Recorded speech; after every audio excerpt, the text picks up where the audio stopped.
Agradeço, senhor José Ivonaldo. Convido, por fim, o senhor Pedro Severino, secretário do Meio Ambiente da União Geral dos Trabalhadores do Estado. Enquanto Vossa Excelência, Vossa Senhoria caminha para a tribuna, gostaria de pedir para que a assessoria aqui da mesa possa se fazer presente.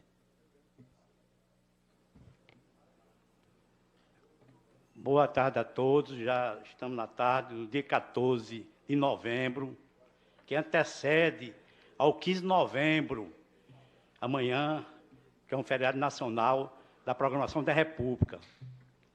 Não deixa ser oportuno esse momento, porque estamos entrando numa nova era aqui no estado da Paraíba, com essa Assembleia presidida por Adriano Galdino, que está abrindo as portas para o povo.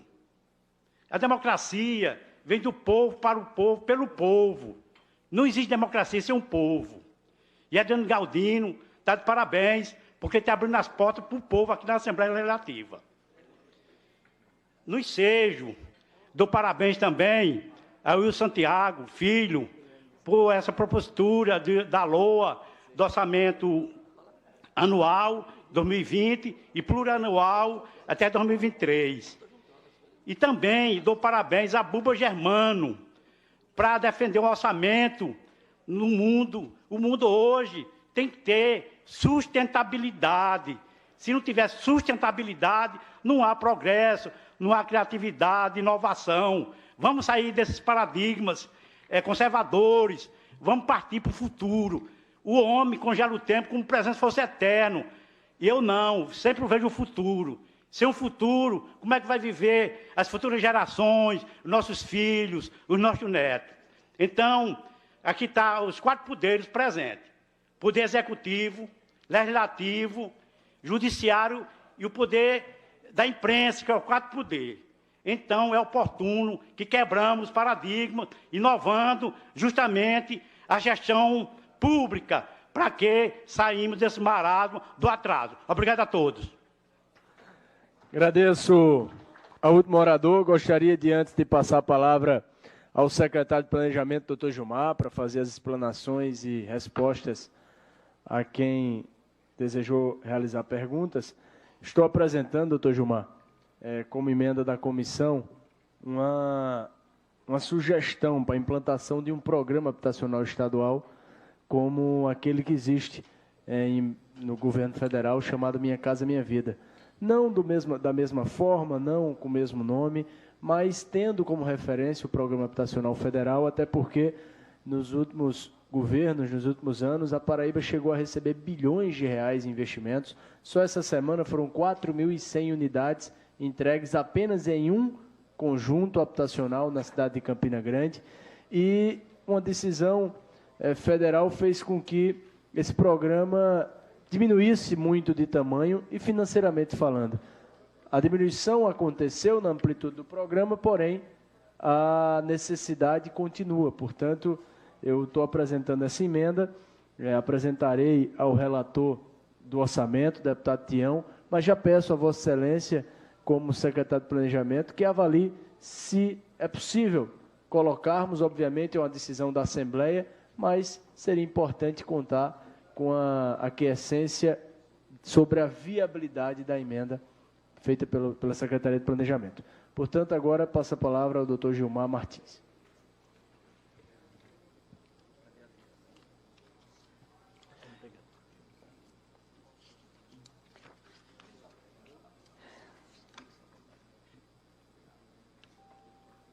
Bom, eu vou tentar mais uma vez sintetizar aqui as respostas, diante do adiantado da hora, mas vou tentar responder a todas. Também houveram várias falas no sentido de solicitação de propositura de emenda por parte dos parlamentares, né? Então, nesse aspecto, eu vou deixar que cada parlamentar depois avalie, né, a possibilidade das emendas, tá?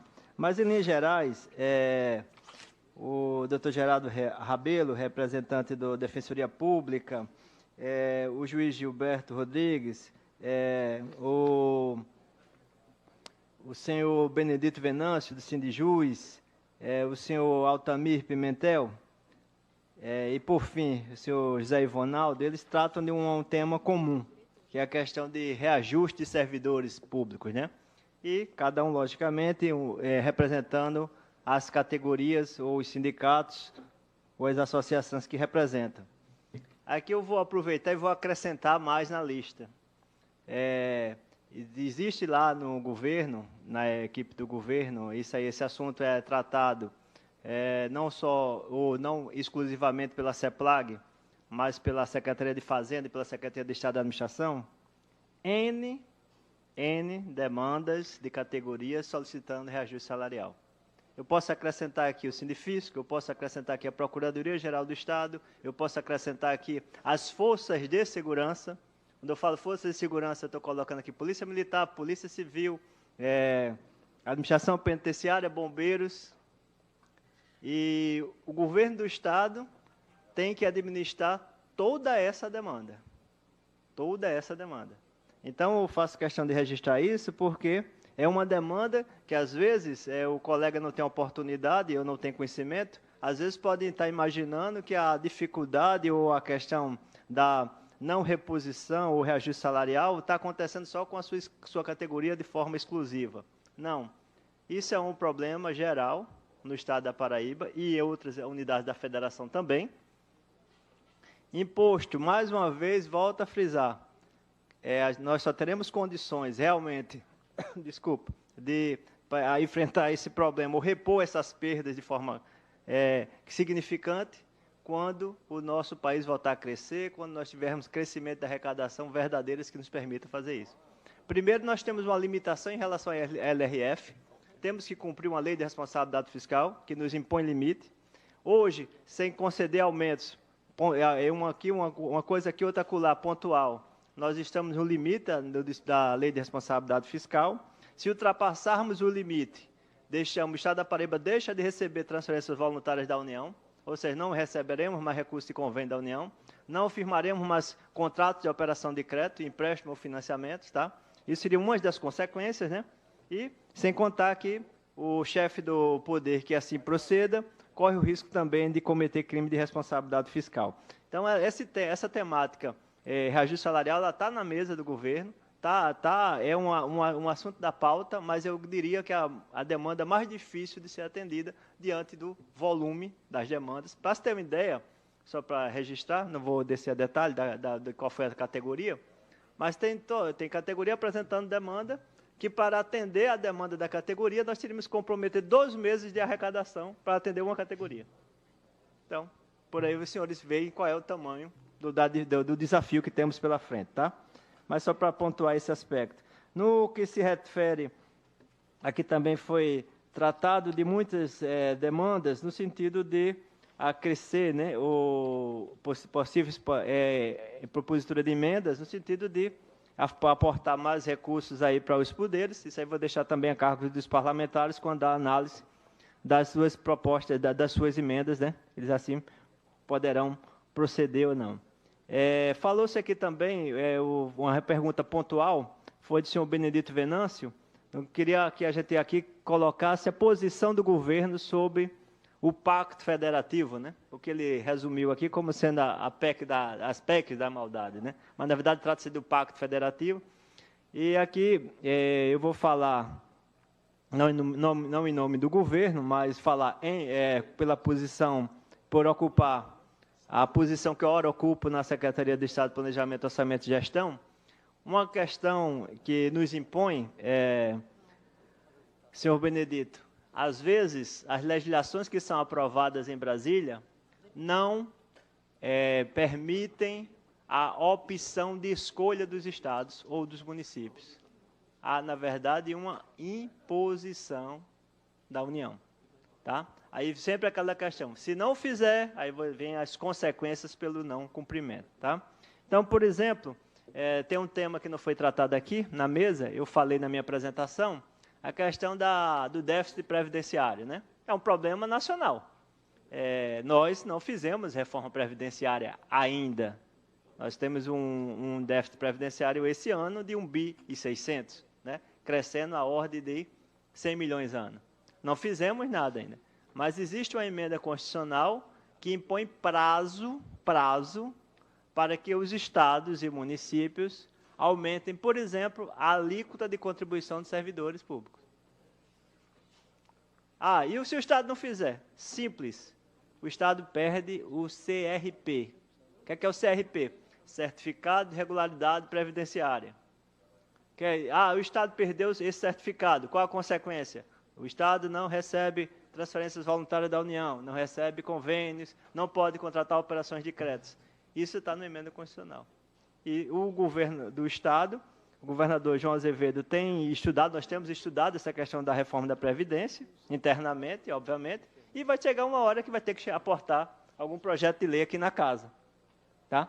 E é assim que a coisa está sendo conduzida. Quando a gente fala do Pacto Federativo, também, eu não sei se o senhor Benedito Venâncio teve a oportunidade de fazer uma leitura rápida nas PECs, lá eles começam assim, dizendo que a PEC é de alcance da União, estados e municípios. Acho que só no preâmbulo dessas PECs já vem a resposta, né? O Estado vai ter que cumprir? Vai. Porque é uma PEC de alcance nacional. Tá? Não vou entrar no mérito aqui se concorda ou discorda do teor dela, que eu acho das PECs que acho que não caberia. O senhor Altamir Pimentel, eu agradeço a indagação, porque eu faço um esclarecimento público, até essa indagação também me foi feita quando da audiência pública em Campina Grande, só que não foi na audiência, foi uma conversa com um parlamentar assim reservado, ele estava analisando os números do Estado, né? E aí me disse, não, mas esse crescimento aqui da receita, comparando, né, um ano com outro, tá uma coisa... não, essa receita caiu de relação ao ano anterior.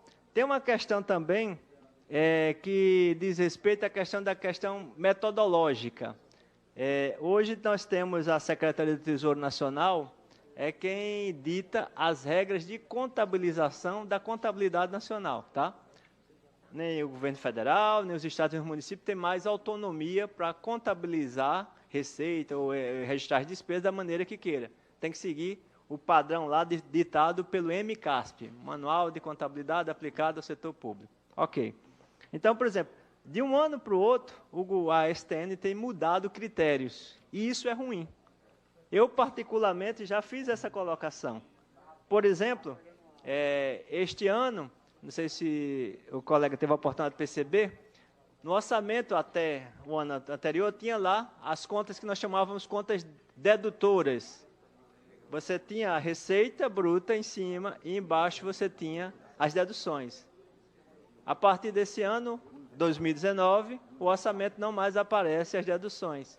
O orçamento se apresenta lá pelo valor líquido. Quem não sabe disso? Quem não tem essa informação? Vai tomar a decisão ou vai interpretar os números de forma distorcida, tá? Então, isso tem acontecido, essas mudanças metodológicas. Eu, particularmente, fiz críticas. Eu acho que a razão da alteração não se justificava, porque eu acho que prejudicou a transparência. Não, mas a gente coloca aqui notas explicativas, é público, todo mundo tem que saber. Nem todo mundo vai estar estudando o Manual de Contabilidade aplicado ao setor público, né? Tá? Então, essas questões. Então, esse número de 11,36%, né? Que o senhor repórter, realmente gostaríamos de estar alcançando esse patamar, tá certo? Mas ele não condiz com a nossa realidade. Infelizmente, o mês de setembro, aí isso pode se pegar o mês pontual, lembrando, logicamente, fazendo esses ajustes metodológicos, né? Setembro e outubro deste ano, a arrecadação foi inferior à de setembro e outubro de 2018. E dezembro vai se repetir. Nós já sabemos que dezembro vai se repetir. Por quê? Em dezembro do ano passado, não sei se os senhores sabem, teve um refis, que trouxe a arrecadação de dezembro para cima. Esse ano não vai ter refis. E, como eu falei, nós estávamos trabalhando, eu particularmente estava empolgado, fevereiro, março era crescimento de 8% da receita. Fomos revendo para baixo, revendo para baixo, revendo para baixo. A última projeção que fizemos é 5 ponto alguma coisa, tendendo a 6. Tá? Infelizmente, é esse o cenário que temos. E temos que ter prudência. Faço questão de colocar a questão dos servidores públicos. Eu também, estou secretário, né? Mas sou servidor público. Sei das necessidades de reajuste salariais de todos, mas podem crer que nós temos trabalhado, eu, secretário Marialvo, na Fazenda, com muita responsabilidade de dar o passo do tamanho da perna. Eu costumo dizer, essa é a preocupação maior que nós temos, também do governador João Azevedo, nós temos que tentar avançar em relação aos demais poderes, em relação às categorias, mas nós não podemos, eu acho que o pior que poderíamos fazer para esse Estado é perder a condição de equilíbrio fiscal. Não de folga fiscal, mas de equilíbrio fiscal. Porque basta a gente atrasar um mês de folha aqui, que a gente sabe o que acontece com o nosso Estado, que nós não temos um setor industrial forte ainda, né? O setor de serviço representa o melhor desempenho da economia e por aí vai. Só complementando aqui agora, agradeço, já estou levando pessoalmente aqui o deputado Wilson Filho pela questão da propositura, né, do projeto de lei, no sentido de implantar um programa, né, que a gente vou aqui chamar de Minha Casa Minha Vida Paraíba, né, seria um Minha Casa Minha Vida Paraibano, vou levar, com certeza, essa sua propositura. Também está dentre as intenções, né, do governador João Azevedo implantar um projeto de lei nesse sentido, então acho que tem muita convergência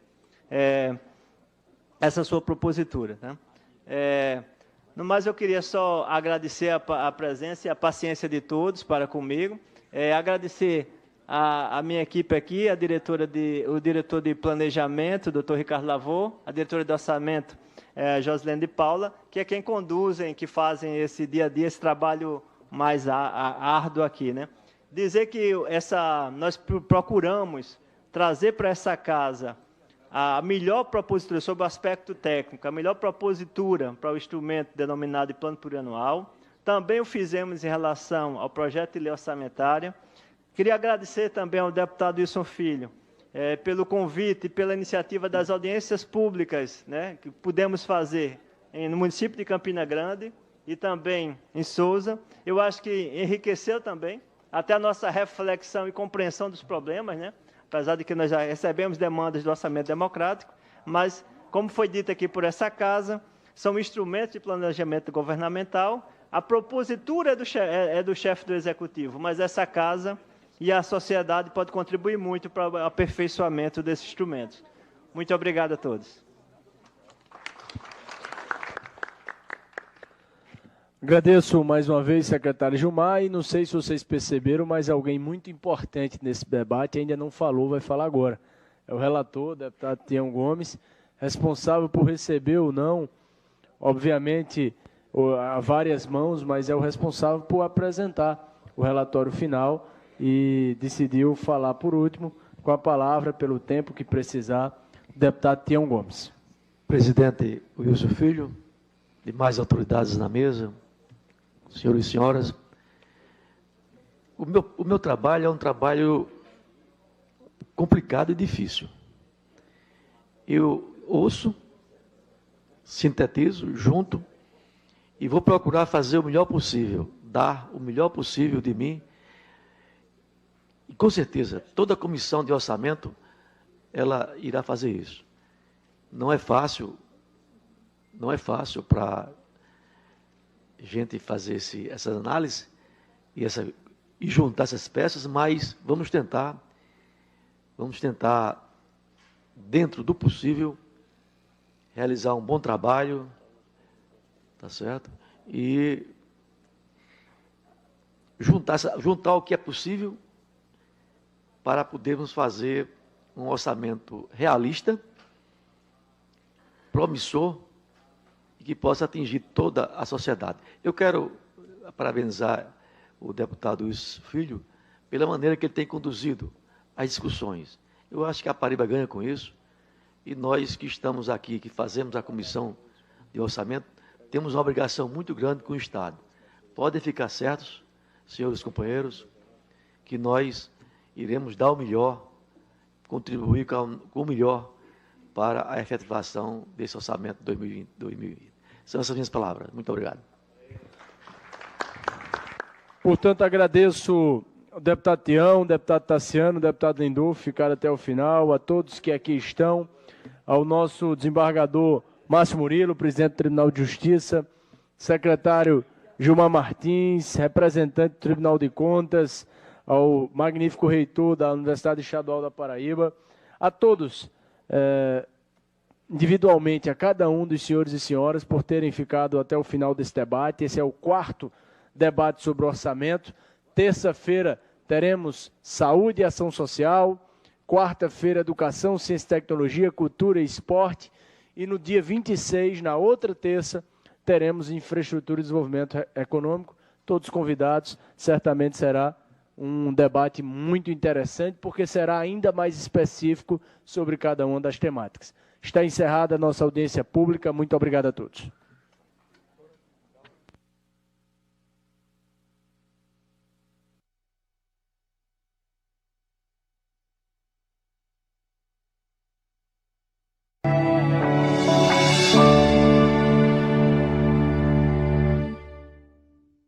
Bom dia, gente. Eu vou poder ficar café. Nossa beleza está na nossa essência. Mãe, cuida dele para ele jogar. Acreditamos